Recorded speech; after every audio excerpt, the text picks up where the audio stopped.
Hey guys, Pie Guy Rules here. Let's talk about the big Family Guy Simpsons crossover. If I had any sort of, I don't know, foresight or anything, I probably would have asked one of my cartoon reviewing colleagues to join me for this, because, the crossover thing. But no, I'm not that clever. So, the episode itself. I have a lot to say, so let's just get here. So the episode starts off with just your Family Guy style stuff. This is a Family Guy episode. It's not a Simpsons episode. It's explicitly Family Guy. So obviously they have to start with Family Guy. They have to end with Family Guy, and Family Guy is the more prominent of the two, which is fine. And they do all of the, right off the bat. They start with, here's Modern Family meets what was the name of that show? The one with Archie, All in the Family. They show the crossover, and they're like, oh, crossover's lame, da da da, and it's like, all right, we get the, you got to do these jokes right away, okay, and they were all right, nothing particularly funny, and then they kind of dropped the crossover thing for parodying comic strips, and I gotta tell you, none of that was funny. The first, I'd say 7 or 8 minutes, if not 10, of this are just Family Guy style stuff, and holy cow, was it not funny. I didn't find it offensive or anything like that, but just it wasn't funny. Simply put, it's like one of the one of the women who's protesting against Peter's sexist comic was like, this isn't funny and I have a good sense of humor. It's like, sorry guys, this actually isn't funny, and I do have a pretty good sense of humor, I like to think. But yeah, I wasn't expecting to like that part, because I don't really like Family Guy. I guess I should briefly talk about my history with both shows. Family Guy, I have major issues with. I think it relies overly on a lot of really unfunny bits. They go over the top so much that it's neither shocking nor funny. You just expect something horrible to happen on the show. So not only is it not a joke, but your mind is just desensitized to any of the violence or horrible things they say or do. So it's just like, all right, well, here's another episode of Family Guy. I think the show can be funny at times, but I don't think it's good comedy. I don't think it's comedy that'll be relevant 10 years from now. I don't think it's anything that'll stick around. I think it's good for a cheap laugh, and you know what? That's fine. I think it's at its best when it's completely silly and doesn't try to take itself seriously, because when you have episodes like the one where, I did see the one where they killed off Brian, falls totally flat because I don't care about these characters one bit. Simpsons, used to be really influential, groundbreaking, amazing stuff. Today, they're alright. If it were a show, if this quality Simpsons were, were a pilot, if this started out, it'd probably get 1 or 2 seasons on Fox and then be canceled. It can turn out some funny stuff. I don't think the show can be heartwarming anymore, unfortunately. I don't think it can be poignant and mean something. I don't think it can be off-the-wall funny anymore. But I think it can be funny at times, and I'm just more indifferent at this point. It's been 24, 25 years. Why not keep the show going? Hey, who cares, right? So that's kind of how I feel about both of the shows. So back into it. We get it takes about 9 minutes or so before they get to the actual Simpsons part, and I think what I noticed the most about it, and I think why it fell as flat as it did for me, the Family Guy stuff, is because Stewie didn't talk. If he did, he may have said 1 or 2 lines, but he primarily didn't talk up until they first got to Springfield. And for my money, Stewie's the most interesting and tolerable character on the show. The kids are terrible one-off joke characters. Brian can be really obnoxious at times, and other times he can be perfectly fine when he's paired up with Stewie. Don't like Peter, don't like Lois. So yeah, kind of missing that Stewie element, I think, really made the first part intolerable. But fine, they had to set up the story, I understand. So they get to Springfield, and they of course they do some great things with it. They show the town as if it would be in the opening, right when they first see it, and it's like, oh, the Simpsons. They do the whole thing, and that's cool. They walk around the town and they look all around. We see so many familiar locations, and that's something they get absolutely right. The fan service in terms of locations and background characters and all that, spot on. We get tons and tons of this. And there's tons of little inside references to even obscure Simpsons episodes. So yes, and the animation itself is great. The animation, they do a really wonderful job. There's extra shading, extra everything put into this episode, and we'll talk about that especially towards the end of the episode when it really shines. But the one thing that really stood out and bothered me was that they made the statue of Jebediah Springfield CGI, which is just like, come on, guys. I get why you do it for the vehicles, but really, is it because it's a statue you think the CG looks like metal? No, it looks like bad CG in, mixed with good 2D animation. But whatever. So going on from that, the first like joke that really kind of made me laugh was in the beginning of when they're in the Quickie Mart. It shows a poo and then there's clapping, because that's what you do on traditional sitcoms. When there was studio audiences, they clapped whenever they saw a character they really liked show up for the first time. But it turns out, no, it's just applause, applause, revolution, which is a video game in the background. Good, funny stuff. And then they do, of course, the big dramatic reveal of Homer, I'll pay for those donuts. And the camera pans and it moves up and it's a guy that's just dressed as Homer. It's not Homer. And this is a great mislead. Really great mislead. And then they give a great introduction to Homer. And I like that he's introduced with the donuts. And I like how, I think Stewie has a line about how, like, what, you guys have never heard of donuts before? Because, yeah, donuts aren't, like, indicative of The Simpsons. I mean, Homer likes to eat a lot of those donuts, but it's not like donuts are a fictional thing. They exist, guys. I like how Peter says, "Oh yeah, all the important Griffins. Me, Lois, Stewie, and the rest." I like the joke about the policeman's ball. I like the joke about how, oh yeah, Bart's not gonna be here. You're not gonna get to meet him. Hey, it's Bart! Great stuff, like, all through this. And this is one thing that Family Guy can get right when they're trying really hard at it. This hair will probably bother me. Self-referential humor and just parody of the situation. They know what you expect when you go into a crossover, and they intentionally anticipate it, and then they subvert it. And then that's what they do a great job of throughout the entire episode. Even at the very beginning, they do a good job of setting up, here's the expectations for a crossover. Well, we're going to fulfill them, but we're also going to totally bend them. We're going to twist your expectations. And that they get absolutely right.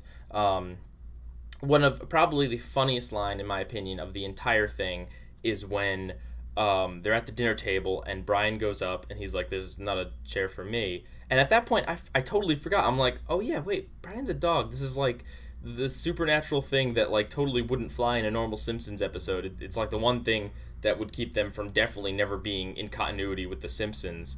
And then Marge is just like, oh, I thought you were a dog. Like, it's just like this really awkward, like, oh yeah, this is a thing on your show, isn't it? Yeah, we don't really have that here. Go eat in the kitchen with the dog. It's just, it's hard to explain, but like that the line delivery in Marge and just the kind of like surrealness of like, they don't really make a big deal out of the fact that he's a talking dog, but it's not like they treat him as if he can't talk, but they do treat him as if he's a dog that just like happened to be able to talk. Really funny, good juxtaposition there. And I guess that's what I wanted to talk about. I've got a ton of notes, but I'll talk about that now. Juxtaposition, and that is what makes this work really well. With Family Guy, as I mentioned, you're expecting over-the-top, horrible things. So when there's a setup, it's funnier if like it's a setup, like it's gonna be something horrible. Like let me try to phrase this. If they do a cutaway gag where like, it's like that time I beat up that baby, it would be funnier to see Peter not beat up a baby at this point, because like we've seen it, it's not funny. It's not like, are they really gonna do that? We know, yes, they're going to do that. They go for the horrible, they go for the over-the-top thing. But with The Simpsons are more down to earth. So when you have a joke where Bart does a prank phone call, and it's mischievous, but it's still kind of innocent. It's the kind that they would do on The Simpsons. And then Stewie calls up Moe and just says something completely horrible. That's funny because it's subverted, because you see the innocence of Bart, and then all of a sudden it's just the horribleness of Stewie. There's a sharp contrast there. It's not the horribleness of Stewie against the horribleness of the rest of the Griffins, against the horribleness of anything. And the same thing with Meg, because Meg is treated like crap by everyone. In The Simpsons, it's a little bit more realistic. The characters have a little bit more heart. Lisa's allowed to actually bond with Meg. And yes, there's still shades of her treating Meg like garbage, but only just a little bit, only because Meg is kind of gross, at least in the way she describes herself. Lisa's still very nice to her, and they have a genuinely sweet moment at the end. And of course they had to ruin it with one little moment afterwards, but it's only a little bit, and they could have ruined it a lot more. They could have like totally subverted it, but they didn't. They actually allowed for a sweet moment for a second there, for Meg, which was really nice to see, and something that they would just never do in the rest of Family Guy. None of the rest of the characters in Family Guy, because that's the joke that literally everyone has to hate Meg. Ah ha ha ha. So that's really what works fantastic, is that they have these characters. The Simpsons characters are unlike anything on any character on Family Guy. They're allowed to have heart. You know, Family Guy likes to pretend it does occasionally, but when you have an episode where a guy marries his son, or at least tries to, you can't have heart anymore. I'm sorry, you just like, that's just revoked. You can't do horrible plots like that and then still pretend like the family loves each other in a non-creepy way. Moving on. Let's see what else. I like the cutaway gag setup. I like how it's like really awkward. Like Peter's like, come on, do it. And at first I'm like, what is he talking about? Oh, the cutaway gag. And for what it's worth, I think that's the only cutaway gag in the crossover part of the episode. I don't know that there's another one, which thumbs up to that. There might be another one or two that are small, but thumbs up for actually being showing constraint with that, because that's something that can get really obnoxious, but can also be clever if used in small amounts. And I like the reference to the Cleveland show. Oh yeah, we had to carry that guy, and you know, see what happens when we let that guy fly the plane. We have to carry Bob's Burgers, which Bob's Burgers is a great show, probably better than current Simpsons and Family Guy. Definitely better than current Simpsons and Family Guy, but it's still funny to see that there. And it's cool that like this is just a massive crossover. They're getting in everything here, and they're not done yet. So the very first part of the episode, obnoxious Family Guy stuff. The next chunk of the episode, good stuff, really good stuff. Great character interactions, great stuff. Then I believe it's just after the midpoint, might be just before the midpoint. We get some weird stuff. We get Homer and Peter drinking gasoline for some reason. I didn't really get that joke. I don't know. It didn't seem very funny. Was it a joke that they can show something that's like really, really horrible if it were imitated by children, and they can do it because, hey, it's Family Guy, so why not? Because if so, that wasn't funny. And then they do the car wash thing, which could have been funny if it was shorter, but at this point it just feels like, I don't know, Seth MacFarlane has a really inappropriate feelings towards his characters. Not gonna do any psychoanalyzing, but let's be honest here. It's not like it's fan service for girls, because they're not attractive guys. It's not like it's subverting that. And we've seen this, you know, guys do car wash. I think they may have even done it on The Simpsons at some point, where Homer did a sexy car wash. It wasn't funny, went on too long, was really creepy, and I'm sure those pictures will be all over the internet later. You're gonna search for the Simpsons Family Guy crossover, and it's just gonna be pictures of like Homer's crotch with anyway, moving along. Okay, so that part was kind of dumb. There was also a part where Lisa was trying to find Meg, what Meg was good at, and she tries the saxophone, which is, it's very, that part was kind of cliche and obvious. And also, instruments don't work like that. You don't just automatically know how to play instruments. I know it's a cartoon, but seriously, it seemed just like a forced joke for the sake of a forced joke, or for a reason for Lisa to dislike Meg. Again, it's made up for with the ending, but still, that part was really weak. There's also a subplot where Brian has to walk Santa's little helper and he lets him go. That subplot is really stupid. It solves itself at the end, doesn't go anywhere, but I mean, I guess there could have been worse things for Brian and Chris to be doing in this special. I don't know.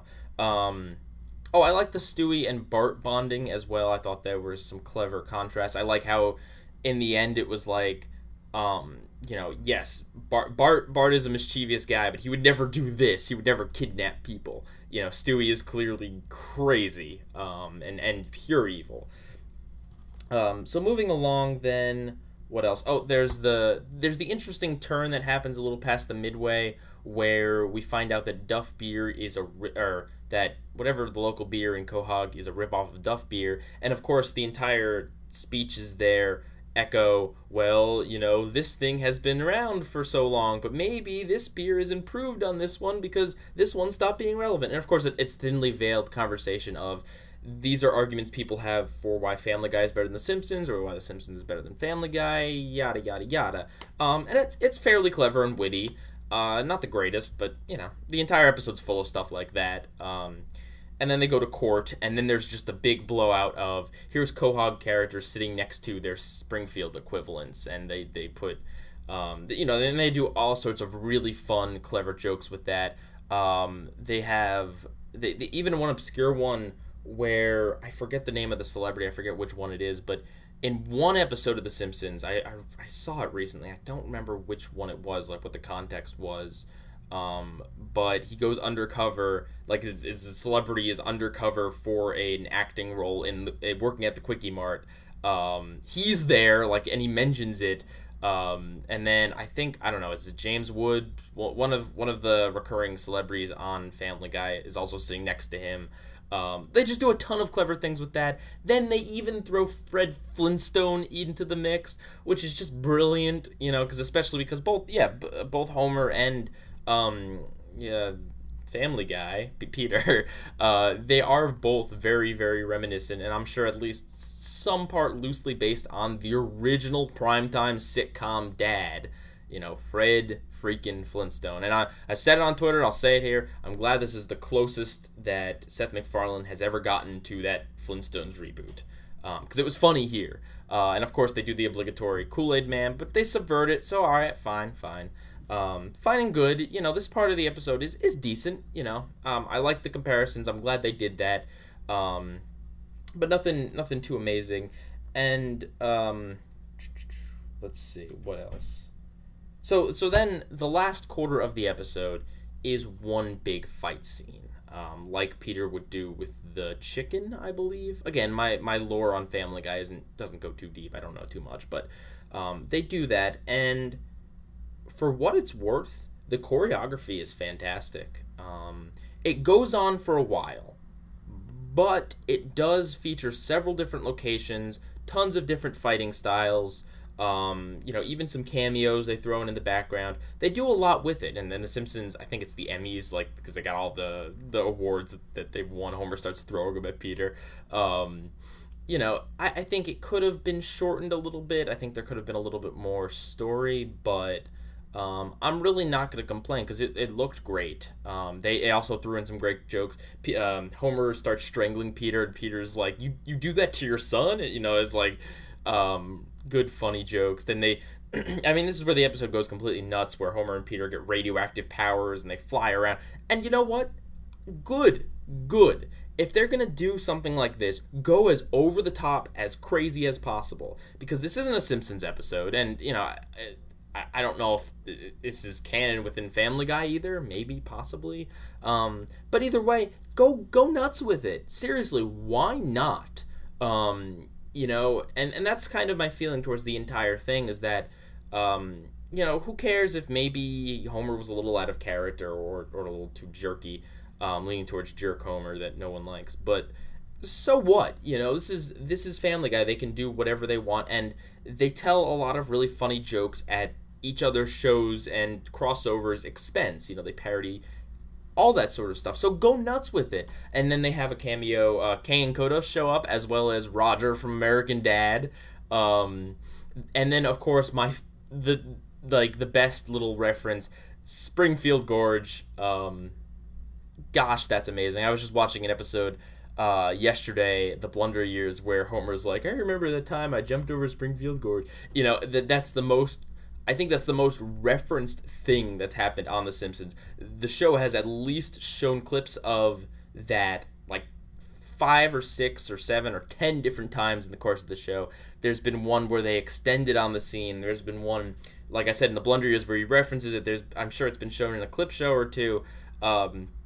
and to have it be done here, to be remade, but they're in a flying saucer, and you know, they're like, oh, we're gonna make it, and Homer's like, no, we never do. And then of course they parody when they fall down. It's very similar to the way Homer originally fell down, got all the splintery things and all that sort of stuff. And then they crash to the bottom, and they have more fighting, and Homer gets like splatted. It's nuts, and it's great. And I like that they didn't kill Homer either, because I'm like that they ended at a draw, basically. Like, Peter kind of had a little bit of the upper hand, but at the end, they both walked away from it. Unrealistically, totally, but who cares? Again, they both walked away. They both, you know, well, at the end of the day, I'm just a Family Guy. At the end of the day, I'm just The Simpsons. And then we end with them back in Quahog, and a little bit of wrapping up business. And then a really bizarre way to end it was that Stewie was writing on the chalkboard. He did the chalkboard gag like Bart does, but like depressed because Bart doesn't like him anymore. And that's how you end the crossover, with a really kind of depressing, oh, he doesn't like me. It's like, what? You have this really great over-the-top thing, and then you end it trying to actually draw some sort of like sympathetic emotion out of me. Come on, Family Guy, don't do this. I don't like it when you do this. Don't do this to me, because I don't care. I'm sorry, I just don't care about your characters. So yeah, that's the crossover. For what it's worth, I would say it's about 75% good, 25% bad. But it's funny. It has at least a few funny jokes in there. I would definitely recommend skipping past the beginning bits. It seemed dull and dumb and not funny, even by Family Guy standards. Maybe that was the point. Maybe they were trying to show us something unfunny, so that when The Simpsons came, you're like, oh yeah, The Simpsons, they are funnier than Family Guy. The Family Guy crew, aren't they? But still, I'd skip past that. And then in a little bit in the middle, with the Homer and Peter stuff, you can skip past that as well. The subplot with Brian and Santa's Little Helper, you could skip that as well. But it offered a nice, sweet moment for Meg. It offered some interesting contrast between Bart and Stewie, interesting jokes to be made at both Homer and Peter's expense. Ultimately, jokes were made about the shows, each show's expense, and crossovers, and everything. If you like one show but not the other, you'll probably like this, just because of the amount of in-jokes to at least The Simpsons, and I'm sure there's a ton to Family Guy as well. So I do definitely recommend it. Yeah. Pie Guy rules. Out.